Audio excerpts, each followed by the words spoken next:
नमस्कार, आप देख रहे हैं न्यूज 24। मैं हूं शीतल राजपूत। यूपी के चुनाव में बड़ा कंफ्यूजन है। कौन किसके साथ है ये अब तक स्पष्ट नहीं हो पा रहा। किसानों ने बीजेपी को उलझाया और आरएलडी ने समाजवादी पार्टी को अगर मगर की स्थिति में डाल दिया। रैलियों में वायदे तो किए जा रहे हैं, लेकिन अंदर खाने पार्टियां धर्म संकट में चल रही हैं। इस बार यूपी के चुनाव में हर कोई किसान आंदोलन को भुलाने की कोशिश कर रहा है, लेकिन फिलहाल किसी भी मुद्दे से ज्यादा बड़ा नजर आ रहा है जाटों का मुद्दा।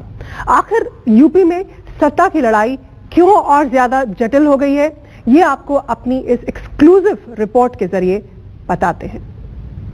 नड्डा जी के संगठनात्मक नेतृत्व में भारतीय जनता पार्टी और दूसरी तरफ भारत की आस्था को आहत करने वाले आतंकवाद समर्थक जिन्नावादी भी दूसरी तरफ खड़े होते हुए दिखाई देंगे।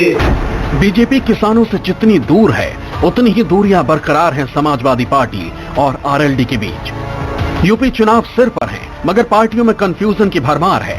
रैलियों के पीछे की रणनीति तय नहीं हो पा रही है। कृषि कानूनों की वापसी के बाद बीजेपी को ये लगा कि उनके लिए उत्तर प्रदेश में फ्रंट फुट पर खेलना आसान हो जाएगा, लेकिन किसान नेताओं ने आंदोलन वापसी के लिए 6 शर्तें सामने रख दी।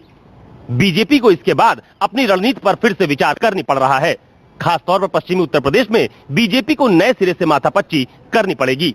हालांकि बीजेपी का ये मानना है कि किसान तो उनके साथ आएगा ही, साथ ही साथ पूरा यूपी उनके विकास को समर्थन भी जरूर देगा।